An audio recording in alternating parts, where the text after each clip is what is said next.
Hey everyone, welcome to another episode of Easy Conversations, a podcast about having easy conversations. I'm your host, Furkan Dandia. In this week's episode, I sit down with Alistair Moes from Moes Anger Management, and we talk about anger and how to normalize the whole conversation around anger.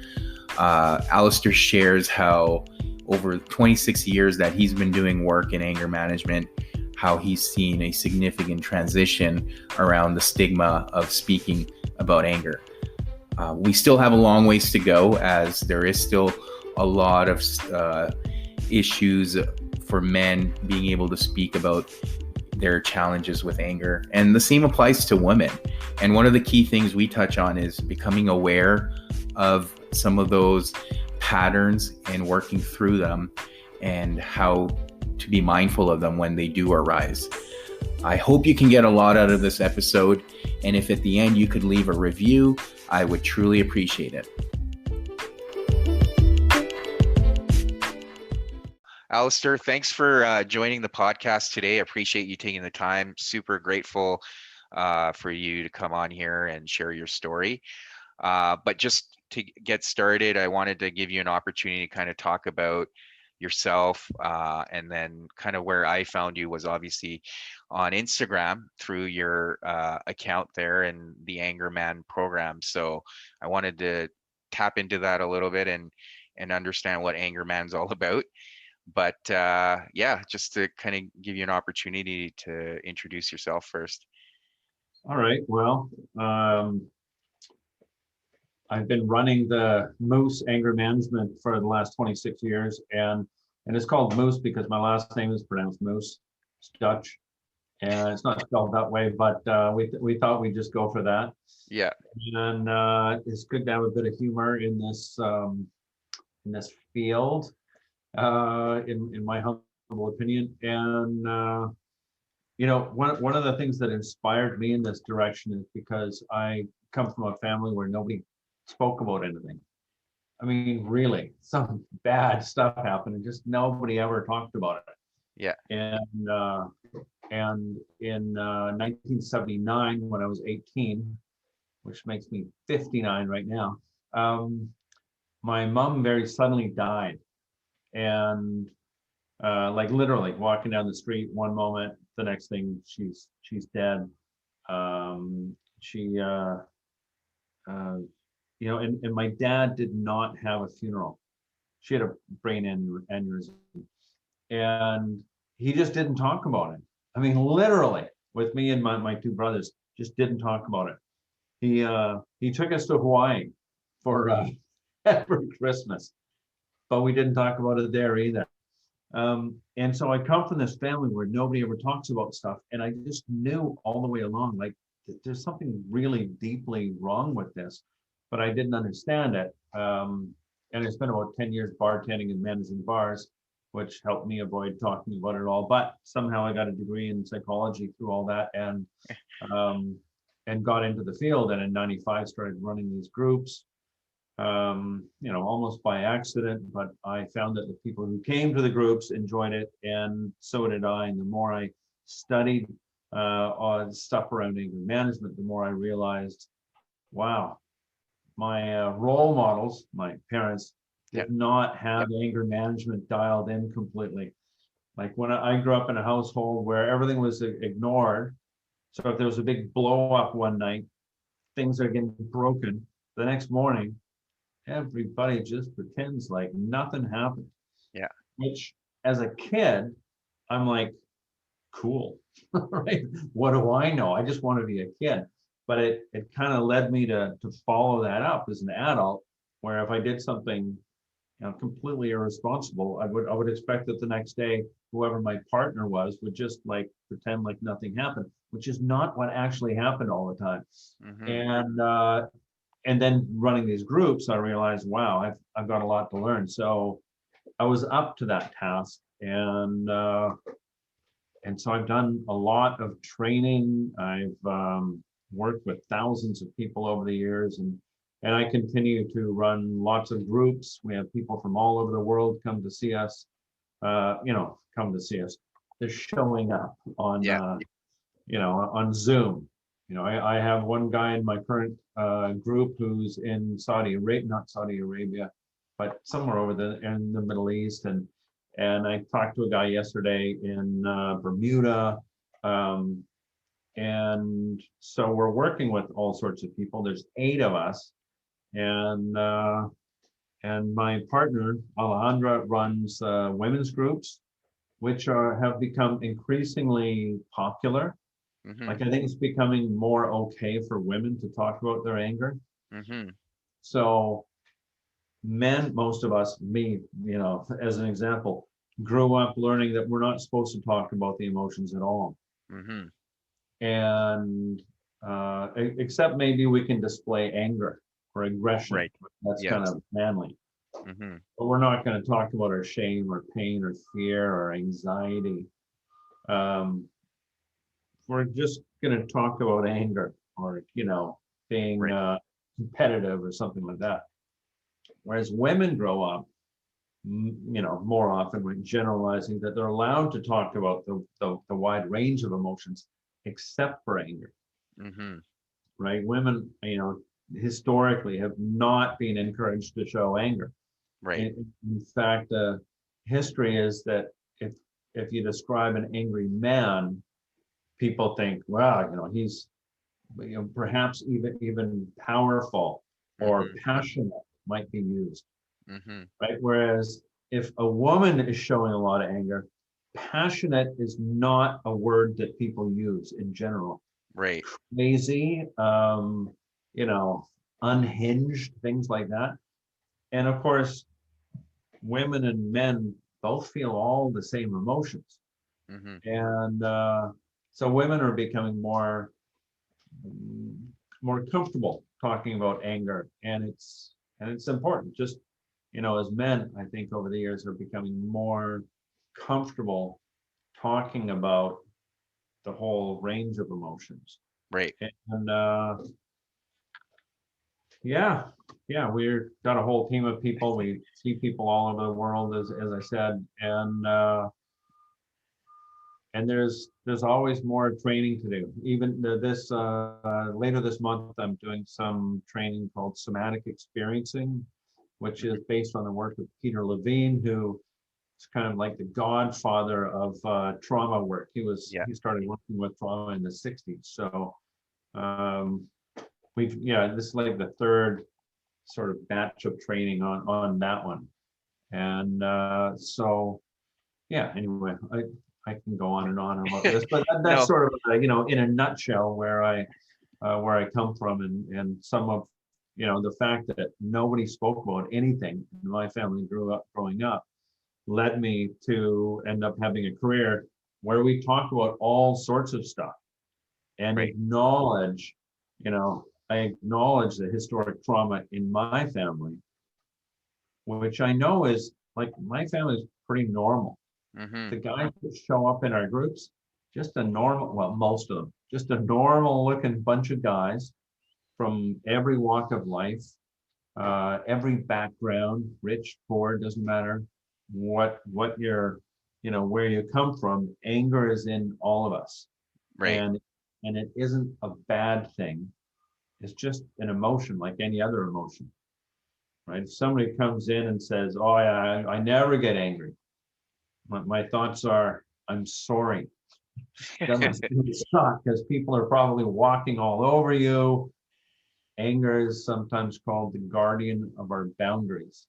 So if somebody mistreats you, transgresses your boundaries, or those of somebody you care of, or something that you care about, anger is there, right? It's very physical in us. It rises up like heat, or this emotion just moves us to act.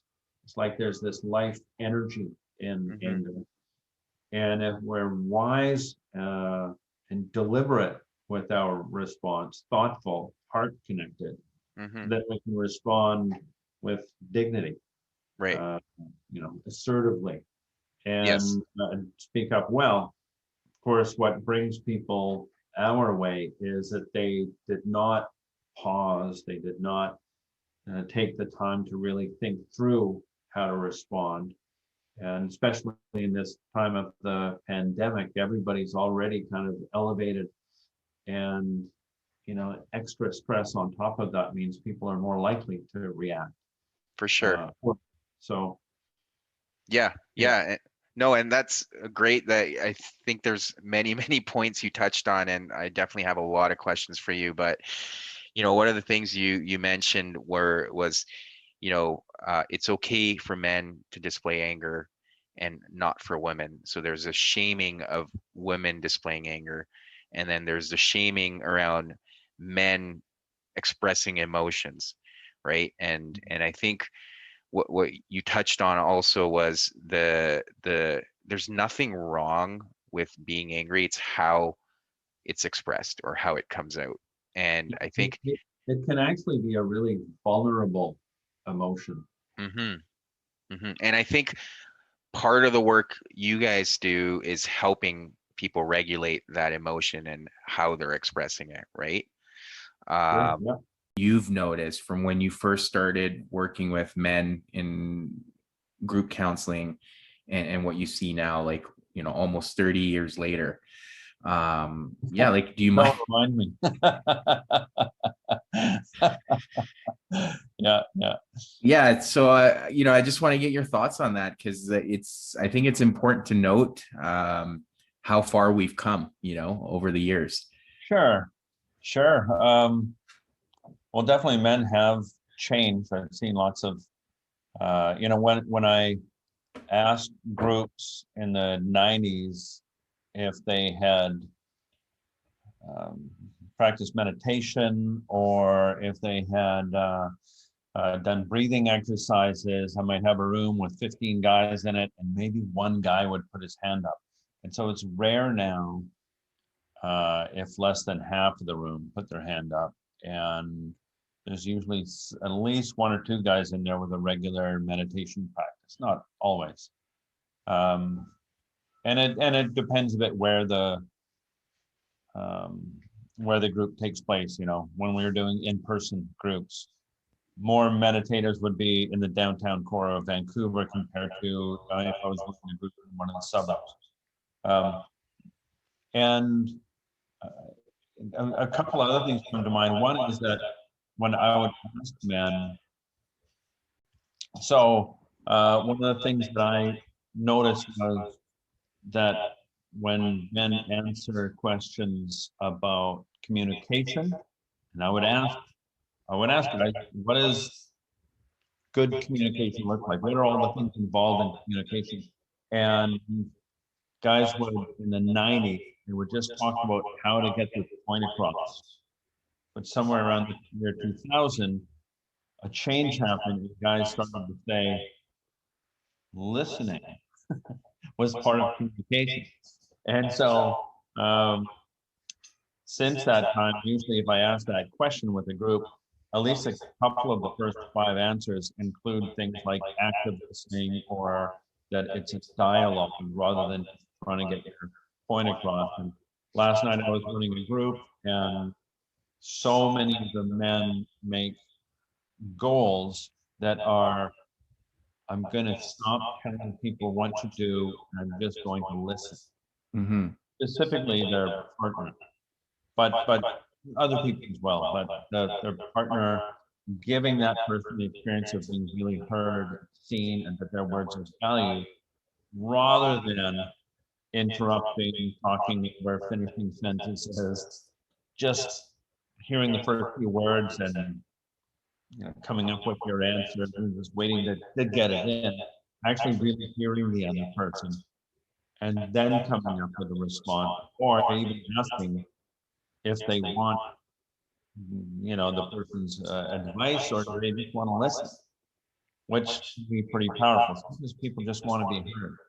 Mm-hmm. The other thing that's really come up, I think maybe in the last 10 years, is that when I asked guys to talk about the destructive response to anger, because part of the approach we bring is that you want to know what a destructive response to anger feels like, sounds like, how that inhabits you, as just as much as you want to understand the constructive response. what that feels like in your body, in your thoughts, and what your experience is when you go down that path, so to speak.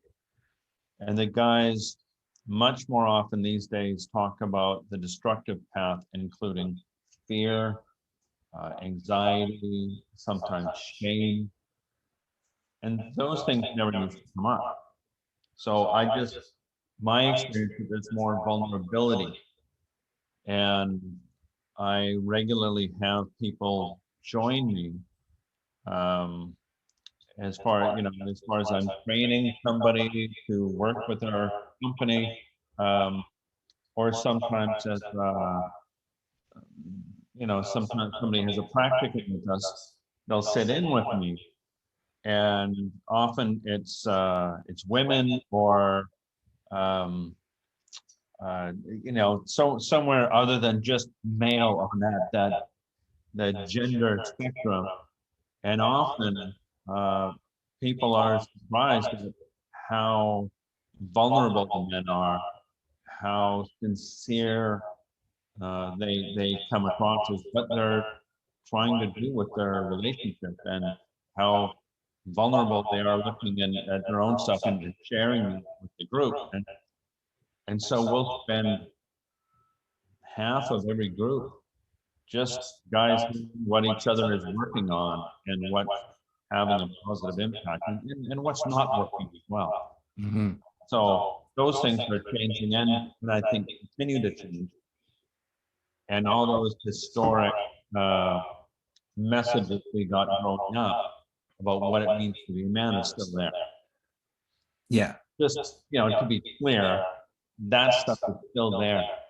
When I talked with my son about this when he was going through high school, I said to him, so my my understanding is, because I'm a long way removed from high school, is that in elementary school, boys in grade, 3, 4, 5, and younger will walk down the hallway, arm in arm, their buddy will talk to each other. Generalizing here, of course.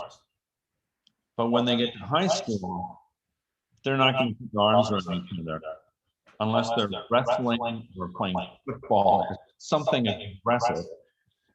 So they're not going to touch each other. It's okay to be gay, they'll say, but I don't want people to think I'm gay. And they stop talking to each other. Like they stop really sharing vulnerable about things, about their fear, about their worry, and they start to take on that manly persona where they're tough. Yeah, no, and I think you've touched on a few important things, and a lot of the stigma around men being vulnerable still exists, and there's a lot of things that have changed. And I think the whole concept of listening, as you mentioned, I often, even myself, I get stuck in it, is where I'm, whether it's my partner talking to me or someone else, I'm just waiting for them to finish so I can fire back with my own story, my own argument, my own point, and I'm not really listening. I'm just waiting. I'm listening for them to stop talking so I can jump in, but it's not really listening in terms of wanting to hear the other person, what they want, what they need, what are they trying to say, how can I be supportive. And unfortunately, and again, for me, that's something I've been working on this year, is just stepping away and looking at it more of okay, how can I be the most supportive right now? Or how can I be the best person right now, in terms of just hearing what the other person needs or what they're trying to convey? Well, and that practice of pausing, about stepping back, reflecting rather than reacting, is something, because I was running a group last night and we were talking about the different goals that each person comes up with. And so much of it is about slowing things down so that they use their intelligence, so that they're connected to their heart rather than history. So often, many of us grew up in families where our fathers and maybe our mothers as well didn't really stop and think things through. They open their mouth and things blurted out, at least some of the time. And so that's becomes our default, and we follow up on that. And many of the men that attend our groups, um, they experienced addictions, among other things. Not all, of course, but some of them, bad things happened when they were growing up, and people were reactive. They didn't think things through, and that just inhabits their body, and so it becomes our default. And unless we're really taking the time to investigate this stuff, we just recreate it. Mm-hmm. And we all recreate some of it, and maybe some of it was good, but even the good stuff, we want to be intentional and aware of it. Yes. And so if we have a partner who we can have conversations with, where we can understand each of our family histories and what we learned, and do so without personalizing things, with just being curious, then we can really get to know each other and ourselves a lot better. And usually we need some help along that way. I've had lots of help. Yeah. Yeah, no, for sure. Absolutely. And I think one of the things you and I have spoken about last time was, even like when we're having those conversations with, whether it's our partner or family members, knowing when to take a break. Mm-hmm. Especially if, I mean, most of the time we can tell when we're getting escalated. Your face starts turning red, and you're just boiling.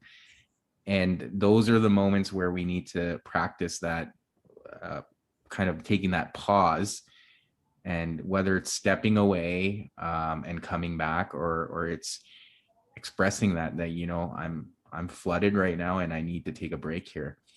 I think it's important, whether it's in your romantic relationships or even with family members. I quite often find, my parents will frustrate me more than my partner. So it's being aware. And like, what kind of stuff have you seen, and what do you advise the people that come to you for help or therapy? So there's a couple of videos on my website and on YouTube titled The Arousal Cycle, Part 1 and Part 2. And it shows me presenting the first session of the group. And I go into a lot of stuff around physiology. So what's happening in our body and in our brain, and hormones and chemical changes in different parts of the body as we escalate. And it's great when we have, one partner attend the men's group, one partner attend the women's group, depending. Sometimes we'll have both women, partners attend different women's groups, because it's better they attend different ones, or men's groups. But when they both are dialed into what's happening in their body and the physiology, and they're both more aware of when they are flooded, when they've escalated, the blood vessels leading to the high reasoning part of the brain have constricted. We're shutting off the blood flow. We're becoming dumber. That's why we can't think straight. And if we can acknowledge that without shame, and tell our partner, I need a timeout. I can't even think straight right now. And so we have a couple of pages titled The Timeout. And the idea is that each person agrees with this, or they alter it so that they agree, and that they support each other. Mm-hmm. Because it's just an acknowledgement. I'm not capable of dealing with this right now. So let's take a break. And that seems to help quite a bit.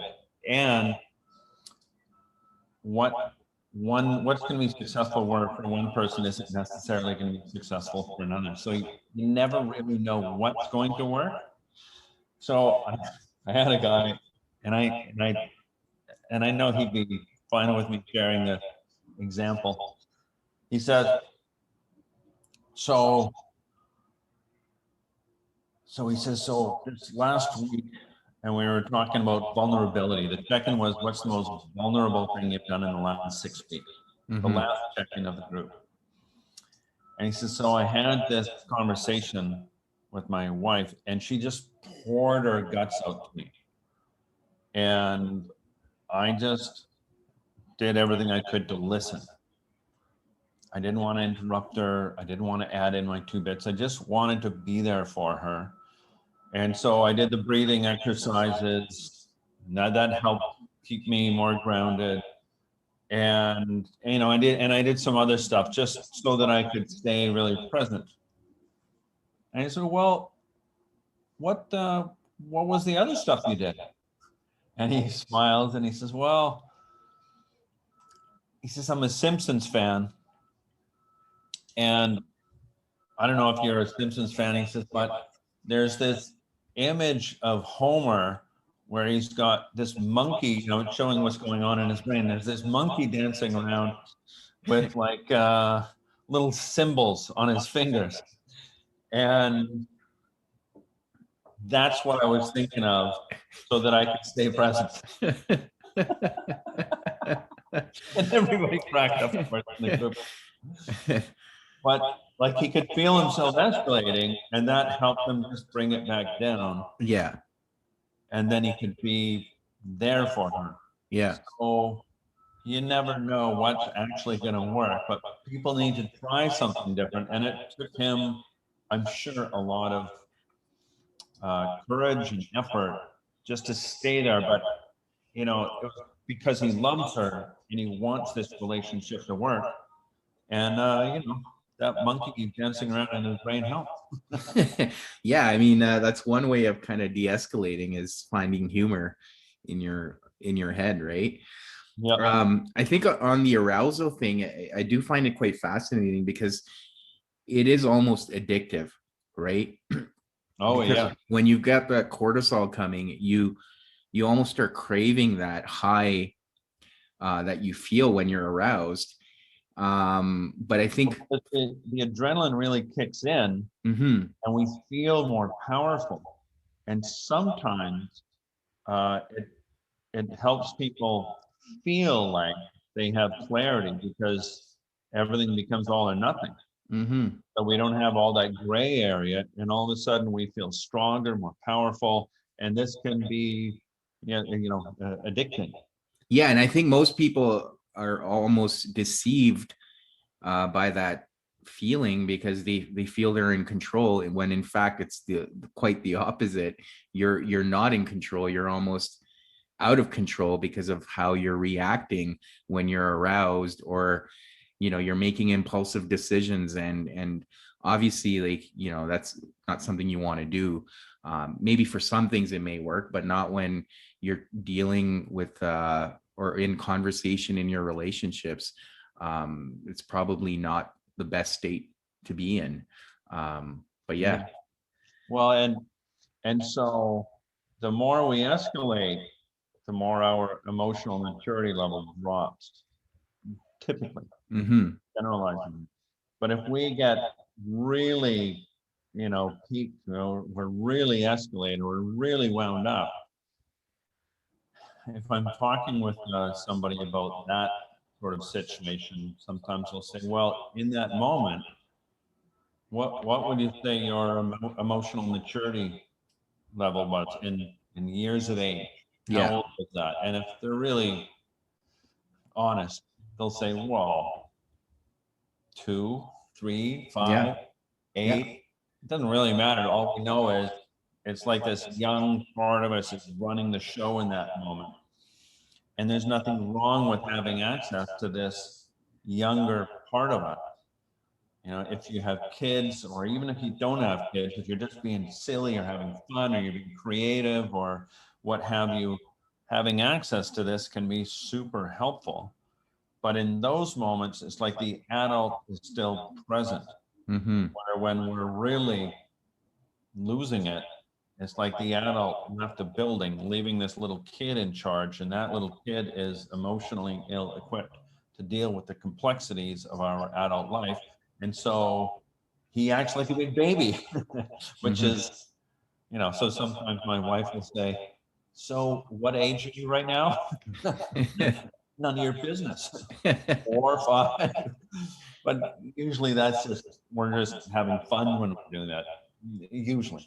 Right, right. And do you feel like, and I mean, I can completely agree with that, because I feel like I turn 4 or 5 when I'm escalated. But is that something you need to be aware of and pause, or is that, like, based on kind of the work I've done, I've realized that that's something you can even mitigate completely, in the sense of attending to whatever needs you had when you go back to being 4 or 5, like basically, nurturing that child inside of you, so he or she doesn't keep coming back when you're in those moments of being flooded. um, what are your thoughts on that? Like, I feel like a lot of the therapy people do is to deal with some of those the child inside of us, right? Mm-hmm. Well, and there's different ways to work with that. One of them is doing what's sometimes called shadow work or gestalt therapy, which I think you're familiar with. Mm-hmm. And so I'll have the person switch between 2 chairs, or sometimes even just switch in the chair that they're in because it's online, or I worked with somebody who was sitting in the car and they had to go from one seat to the other, not while they're driving, and to work on the relationship and understanding that part of them, because there's nothing wrong with that part Yeah. of them, but typically, typically something happened at some point in their life and there's some trauma in there, and there's some stuckness there, and getting to know that part can be really helpful. Mm-hmm. And there's a real physical component to that, and so sometimes they'll just work with the physical component, and so it's like we can have the person step near or a little bit into their trauma and just be with that and then step back out. So it's practicing being with it, and then bringing yourself back. So bringing your heart rate down and your blood pressure down, and re-grounding yourself and getting better at being with what's there, becoming more aware of it, because there's a real physical element to it. And another thing is just to have them have a conversation with that part of them, and build more compassion for that part of them, so they don't beat themselves up because they have this part of them wants to react this way. Mm-hmm.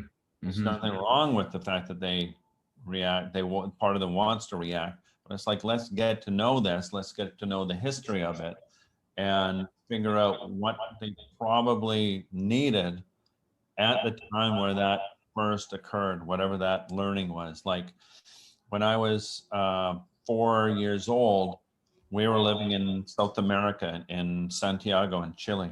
Mm-hmm. And all of a sudden, my older brother and I were shipped off to Holland. My dad flew us in 1966 or 67, flew to Holland in South America. It must have been a hell of a flight, and left us with people I'd never met before. Fortunately, they were nice. And, they had a nice house and all that stuff. But being left separate from your parents does some damage to a kid. Like there's a trauma there. And so after my dad came and picked us up 6 months later, and we moved to Vancouver, then I was thinking as a little kid, well, whatever I did wrong, I better not do that again. Right? So there's this shame, like something's wrong with me. Mm-hmm. I need to be careful, anxious, or, so you come up with this anxious attachment. Yes. Like it's the end of the world if the relationship goes sideways. And so you pour everything into relationships, even when they're clearly doomed. Mm-hmm. Like, when I look back from my perspective now, I'm like, whoa, you know, those red flags were all over the place, but I chose to not see them and stay in the relationship. Yeah. But when I got to understand this anxious part of me and where it came from and do work with it, then that can change so that I can feel more secure in myself and not run by that young part of me that really needed love and compassion and safety and security. It wasn't really available at that time. Yeah. Yeah. And I can completely relate. I have anxious attachment too. So I hear where you're coming from. And, you know, I think part of it is becoming aware of it in itself. You know, I find like now the fact that I'm aware of why I start feeling anxious, I'm like, oh, it's because of my attachment style. It just helps me process it even better, because now that I know what it is, before I didn't even know what it was, and I just kind of defaulted to maladaptive coping mechanisms. And now that I'm aware, I'm like, okay, you know what, this is what it is, it will pass. Yeah, and there's a wave. And before it was like, oh my God, this is the end of the world, and I'm never gonna find anybody else, and I'm gonna die alone. Die really soon too. We're not really thinking, but the Right. 4 or 5-year-old, definitely that's where that thinking goes, which is why we go so much into fight or flight, and it's like the end of the world when it's not. And so being able to take that perspective, pull back, and notice, I think meditation helps a lot with that too. Just noticing what's happening in your body and breathing. Just Yeah, being more aware of that just takes practice. for sure, for sure. And I mean, going back to the whole aspect of anger, and you know, like I've spoken to many people, and it's again taking that time to really differentiate between anger and kind of the reaction that comes from it, and getting people to understand that, you know, there's nothing wrong with anger. Again, there's this whole stigma around people being angry and how they're perceived, versus the whole concept of how people react when they're angry. And you and I have also chatted about that. But you know, what are your thoughts, and like, what do you tell people that come to you in terms of normalizing the whole emotion of anger, but finding healthy ways to deal with it? Well, and part of that is reflecting upon what you learned growing up about anger. Was anger allowed? Certainly for somebody socialized as a boy growing up, it was probably a lot more allowed than somebody socialized as a girl. So it depends. That's why we have women's groups and men's groups, because there's different learning. It generalizing, of course, but they're looking at that. But anger is just like any other emotion. We can do something healthy, or we can do something unhealthy. And you know, anger is data. It is informing us that something's wrong, and our job is to investigate that, be curious about it, to figure out, well, what am I feeling so angry about? But taking the time, whereas usually when people come to see us, when somebody calls, almost 99 times out of 100, something pretty bad is happening. People don't usually call us to prevent it. It's And yeah. that morning that they woke up, before they blew up, they hadn't slept well, they'd been totally stressed. Maybe there'd been, like, I don't know, a worldwide pandemic going on for about a year. Just there's usually, you know, there's financial struggles, but there's all these layers, and it left them reacting poorly. On top of the anger, there's frustration, there's anxiety, maybe there's shame, money troubles, or have you. And those things, the anger can move us to do something with our intelligence, with our heart, with some self-awareness of what's going on in the body, and we can actually become more focused, determined, or we can react in the moment and not think things through, which is, of course, what brings people our way. All of us have that experience that we reacted, said something we regret, or done things we regret. Mm-hmm. Many things that we regretted. Um, I'm almost 60, so I've done more regrettable things than somebody younger. Mm-hmm. And I'm okay with that, right?